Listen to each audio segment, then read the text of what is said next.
जय हिंद दोस्तों। Sir, computer classes में आपका स्वागत है। आज हम जो टॉपिक को लेकर आए हैं वो टॉपिक लेकर आए हैं कंप्यूटर की जनरेशन ऑफ कंप्यूटर।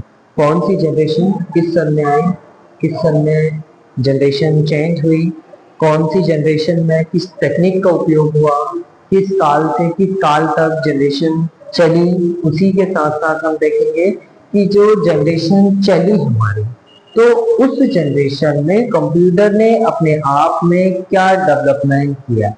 एक कंप्यूटर जब अपनी जनरेशन को चेंज करता है तो उसमें क्या डेवलप आया, ऐसा कौन सा अपडेट आया जिसकी वजह से जनरेशन चेंज करनी पड़ी। तो ये सारी चीजें हम देखेंगे आज के इस वीडियो में।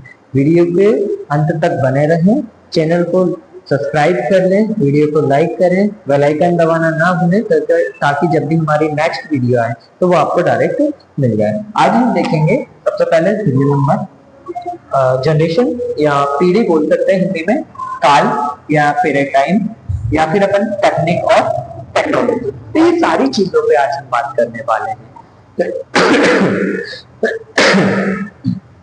सबसे पहले हम बात करते हैं फर्स्ट जनरेशन की, कंप्यूटर की जो पहली जनरेशन है, पहली पीढ़ी ऑफ कंप्यूटर है ना, फर्स्ट जनरेशन ऑफ कंप्यूटर। तो जब प्रथम पीढ़ी की यदि हम बात करें तो सबसे पहले तो ये आता है कि भाई प्रथम पीढ़ी जो है किस सन से आई है ना, और कब तक चली। यदि इसकी मैं बात करूं तो 1946 से 1956 तक के आपकी फर्स्ट जनरेशन चली है ना।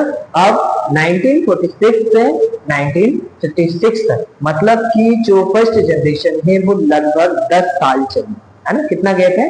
10 साल फर्स्ट जनरेशन चली। अब ये जो 10 साल थे इसमें कंप्यूटर कैसा दिखता था और इसमें जो टेक्निक का उपयोग होता था, कंप्यूटर जो काम करता था तो वो किस टेक्निक के उपयोग से होता था। तो इसमें जो टेक्निक का उपयोग होता था वो होता था आपका वैक्यूम ट्यूब। देखो दोस्तों, वैक्यूम ट्यूब जो होता है वो आपने देखे होंगे एक बल्ब के आकार का होता है। वैक्यूम ट्यूब दिखाई देता है, बल्ब के आकार से दिखता है, और एक कंप्यूटर में बहुत सारे वैक्यूम ट्यूब लगे हुए होते हैं। अब दिखती बात है, जब बहुत सारे वैक्यूम ट्यूब लगे हैं तो एक कंप्यूटर का आकार बहुत बड़ा हो गया है।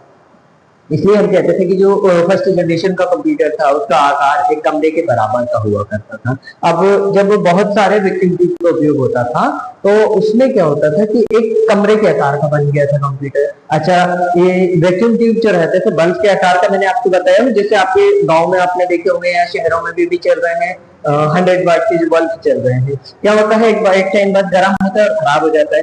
यही दिक्कत हमें फर्स्ट जनरेशन की कंप्यूटर में झेलनी पड़ी थी। एक टाइम बाद बल्ब गर्म होते थे और फूट जाते थे, वैक्यूम ट्यूब गर्म होते थे और बंद हो जाते थे।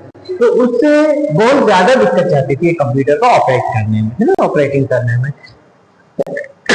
तो फर्स्ट जनरेशन का जब उपयोग हुआ था तो कंप्यूटर का आकार बहुत बड़ा होता था, इसी के साथ इसमें वैक्यूम ट्यूब का उपयोग होता था और ये काम उतनी तेजी से नहीं कर पाता था जितनी तेजी से आज कर रहा है। सेकेंड जनरेशन की मैं बात करूं तो सेकेंड जनरेशन जब आई कंप्यूटर की, जनरेशन चेंज हुई। फर्स्ट जनरेशन 10 साल का अंतराल रहा उसमें। जब वो चेंज हुई 1956 में द्वितीय पीढ़ी आई। कब आई? 1956 में आई और ये कब तक चली? 1964 तक चली, मतलब कि लगभग 8 साल है ना। यहाँ कितने का अंतराल है दोस्तों? 10 ईयर है, ठीक है। और यहां 8 ईयर। फर्स्ट जनरेशन 10 ईयर चली थी, सेकेंड जनरेशन 8 ईयर है ना। अब सेकेंड जनरेशन जब आई तो उसमें ट्रांजिस्टर का उपयोग होने लग गया। ट्रांजिस्टर का उपयोग होने लग गया, इसका मतलब जो है कि जो वैक्यूम ट्यूब था इसकी जगह पे, जो वैक्यूम ट्यूब था उसकी जगह किसने ले लिया? यहाँ पे ट्रांजिस्टर ने उसकी जगह ले ली। अगर ट्रांजिस्टर ने उसकी जगह ले ली तो कंप्यूटर ने अपने आकार को थोड़ा छोटा कर दिया। दिखती बात है, जब एक इतना बड़ा बल्ब लग रहा है और वहीं पे एक इतनी बड़ी प्लेट लगी है ना, इतना बड़ा बल्ब लग रहा है उसी की जगह इतनी बड़ी प्लेट लगेगी, कंडेंसर लगेगा। आप देख सकते हैं यहाँ पे ये जो आपको दिखाई दे रहा है ये है वैक्यूम ट्यूब आपका, और उसी की जगह ये ट्रांजिस्टर ने ले ली। अब ये इतना बड़ा बल्ब लगेगा और इतनी छोटी ट्रांजिस्टर लगेगी, दोनों में अंतर आ जाएगा आपका। है ना। तो एक बड़ा आकार की जगह छोटी जगह में ट्रांजिस्टर का उपयोग होने लगे। जब ट्रांजिस्टर का उपयोग हुआ तो कंप्यूटर ने अपने आकार को छोटा कर लिया और काम करने की स्पीड को बढ़ा लिया। इसी के साथ जो हमारी बल्ब खराब होने की समस्या आती थी, वैक्यूम ट्यूब के खराब होने की समस्या आती थी, वो सेकेंड जनरेशन ने सोल्यूशन कर दिया। बट फिर भी कंप्यूटर जितने अच्छे तरीके से काम करना चाहिए था उतने अच्छे तरीके से काम नहीं कर रहा था, है ना। तो फिर थर्ड जनरेशन की उत्पत्ति हुई। थर्ड जनरेशन की मैं बात करूं तो तृतीय पीढ़ी की उत्पत्ति हो गई। अब तृतीय पीढ़ी कब से कब तक चली? तृतीय पीढ़ी जो थी वो 1964 से 1970 तक की चली। 1964 से 1970 तक चली, मतलब कि इसके अंदर लगभग 6 ईयर आए। कितने का अंतर आ गया यहाँ पे? 6 ईयर का अंतर आ गया। अब इसमें क्या का उपयोग है? देखिए यहाँ पे 10 ईयर है, 8 ईयर है और इधर 6 ईयर आ गया है। इसमें हुआ आईसी का उपयोग। आईसी बोले तो इंटीग्रेटेड सर्किट। इंटीग्रेटेड सर्किट का जब उपयोग हुआ तो कंप्यूटर ने अपने आकार को और छोटा कर लिया, है ना। जैसे अपने मोबाइलों में लगी रहती है आईसी, मोबाइल जितना आकार ले लिया कंप्यूटर में भी रहती है। मोबाइलों में आईसी लगी रहती है ना अपने, तो एक चार्जिंग आईसी अलग हो गई आपकी, उसके बाद में मेमोरी आईसी अलग हो गई, है ना,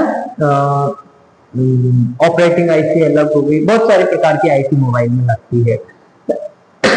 वॉल्यूम आईसी अलग हो गई। तो इसी प्रकार से एक आईसी का रूप ले लिया। देखिए फर्स्ट में वैक्यूम ट्यूब था, थोड़ा बदलाव हुआ, ट्रांजिस्टर हो गया और बदलाव हुआ, आईसी पे आ गए। अब आईसी का जब उपयोग होने लग गया तो कंप्यूटर ने अपने आकार को छोटा कर लिया, उसी के साथ साथ काम करने की जो स्पीड थी, काम करने की क्षमता थी, तो वो बढ़ा दिया, है ना। अब आईसी का जब उपयोग होने लग गया तब भी समस्या आ रही थी, उतना अच्छे से कंप्यूटर काम नहीं कर रहा है जितने अच्छे से उसे करना चाहिए था, क्योंकि एक टाइम के बाद आईसी भी खराब हो जाती है ना, या फिर उसमें कार्बन जैसी समस्याएं आने लग जाती हैं। तो फिर फोर्थ जनरेशन की उत्पत्ति हो गई। फोर्थ जनरेशन बोले तो चतुर्थ पीढ़ी। फोर्थ जनरेशन की जब उत्पत्ति हुई तो वो कब से कब तक चली? 1970 से 1985, मतलब कितने ईयर चली है अपनी? 5 ईयर्स। कौन सी जनरेशन की बात कर रहा हूं मैं अभी? चतुर्थ जनरेशन, चतुर्थ पीढ़ी, फोर्थ जनरेशन, है ना। अब इसमें काय का उपयोग हुआ आपका? VLSI। काय का हुआ दोस्तों? VLSI, very large scale integration. Very large scale integration. जब वेरी लार्ज स्केल इंटीग्रेशन का उपयोग हुआ तो कंप्यूटर ने अपने आकार को छोटा करा, है ना, थोड़ा छोटा करा, बट जो काम करने की स्पीड थी उसको लगभग डबल कर दिया, दुगनी कर दिया। दूसरी बात यदि मैं इसमें करूं तो आईसी की जो हीटिंग होने वाली प्रॉब्लम थी उसको धीरे धीरे इसने समाप्त कर दिया और कार्य करने की क्षमता को तो बढ़ा ही दिया, है ना। आईसी की जगह ले लिया कौन है? VLSI, very large scale integration. कौन सी जगह ले लिया यहाँ पे? आईसी की जगह ले लिया। जब आईसी की जगह उसने ले लिया तो अपने काम करने की जो स्पीड थी उसको और बढ़ोतरी कर दिया, है ना, काम करने की स्पीड में बढ़ोतरी कर दिया।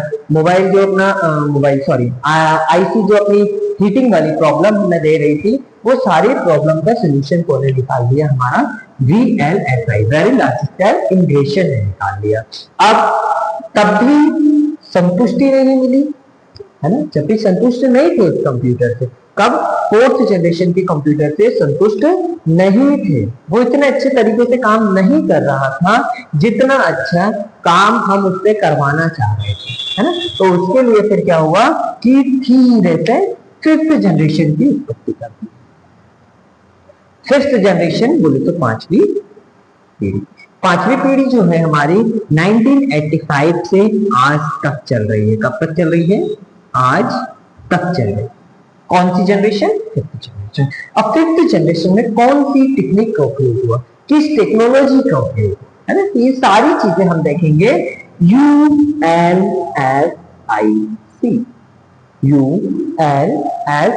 ULSIC, इसमें देखिएगा आप, मैंने आगे लिख के रखा हूं विथ AI, मतलब AI के साथ, फिफ्थ जनरेशन में ULSIC विथ AI का उपयोग हुआ। AI के साथ किसका उपयोग हुआ? Ultra large scale integrated circuit का उपयोग होने लग गया। फिफ्थ जनरेशन में जब इसका उपयोग होने लग गया तो लगभग, पूर्ण रूप से तो नहीं कहूं, लगभग एक कंप्यूटर ने अपने आप को एक मानव के समान खड़ा कर लिया, है ना, मानव की जगह ले लिया धीरे से। कौन सी जनरेशन में? कंप्यूटर ने, फिफ्थ जनरेशन में कंप्यूटर ने अपने आप को एक मानव के समान खड़ा कर लिया, मानव को चुनौती दे दिया, जिसमें हमने देखे ULSI ultra large scale integrated circuit का उपयोग हुआ विथ AI। अब दोस्तों AI वर्ड आया है, AI क्या है? हम किस मशीन को AI बोल सकते हैं? क्या आप कोई भी मशीन को AI बोल सकते हैं जो स्वयं काम कर रही है ना? तो नहीं बोल सकते हम सारी मशीन को। AI में भी कुछ ऐसी चीजें हैं जो उसे AI बनाता है। एक मशीन में कुछ ऐसे चीजें हैं, कुछ ऐसे उसके विशेषताएं हैं जो उस मशीन को AI में कन्वर्ट करता है। तो हम देखेंगे AI का फुल फॉर्म क्या होता है? AI का फुल फॉर्म होता है आर्टिफिशियल इंटेलिजेंस। क्या होता है? Artificial intelligence. कौन का फुल फॉर्म होता है ये?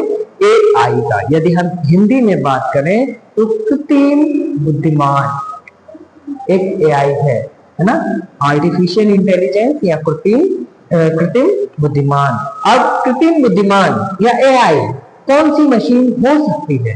अगर इसकी बात करें हम तो वह मशीन, कौन सी? वह मशीन जो खुद की कमी को देखकर उसमें सुधार कर सके। ऐसी मशीन जो स्वयं की कमी को ढूंढे। एक मशीन है, उसकी खुद की त्रुटियों को ढूंढ ले, उसकी खुद की कमियों को ढूंढ ले और उसमें स्वयं सुधार कर ले, वो मशीन आपकी AI मशीन है। एग्जाम्पल के लिए यदि मैं सॉफ्टवेयर की बात करूं, किसी AI सॉफ्टवेयर की बात करूं तो ChatGPT है ना। ChatGPT जो है वो क्या काम करता है? एक प्रकार से AI है। आपने कई बार उसे सर्च करे होंगे, तो आप एक बार नॉर्मली उसे सर्च करेंगे तो आपको वो आंसर देगा, ठीक है। आप उसे रिटर्न में लिखकर सेंड करना कि नहीं इसका ये आंसर नहीं है। क्या बोलेंगे? इसका ये आंसर नहीं है, आप ढूंढ कर या देख कर सही आंसर मुझे दें। वो नेक्स्ट टाइम उस आंसर में, यदि आंसर उसका सही होगा तो भी उसमें कोई ना कोई सुधार करके देगा। यदि वो आंसर सही है फिर भी उसमें सुधार कर देगा। नेक्स्ट टाइम जब आप उससे क्वेश्चन करोगे तो वो आपको हाई लेवल पे ही आंसर देगा, जिस लेवल का उसने उस टाइम अपनी गलती को सुधार लिया है ना। तो वो एक प्रकार का AI सॉफ्टवेयर हो गया है। उसको खुद की गलतियां देखकर उसमें सुधार करना आता है। क्लियर है? आज हमने देखे कंप्यूटर की जनरेशन, इसी के साथ AI क्या होता है, AI मशीन हम किसे कह सकते हैं। ऐसे वीडियो पे बने रहें। नेक्स्ट वीडियो के लिए सब्सक्राइब करें चैनल को, लाइक करें, बेल आइकन दबाना ना भूलें ताकि हमारा जो वीडियो है वो डायरेक्ट आपके पास पहुंचता रहे। अगले 24 घंटे में यदि आपको कोई ऐसा टॉपिक है जो समझ नहीं आ रहा है तो आप मुझे उस टॉपिक को कमेंट में लिख दें। मैं कोशिश करूंगा कि नेक्स्ट वीडियो उसी टॉपिक पे बनाऊं। जय हिंद।